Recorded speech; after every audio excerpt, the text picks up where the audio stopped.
Safety.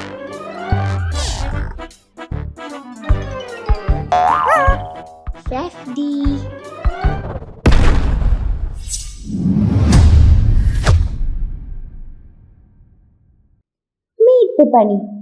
Karate பள்ளியிலிருந்து வீடு திரும்பிக் கொண்டிருந்தாள் தியா.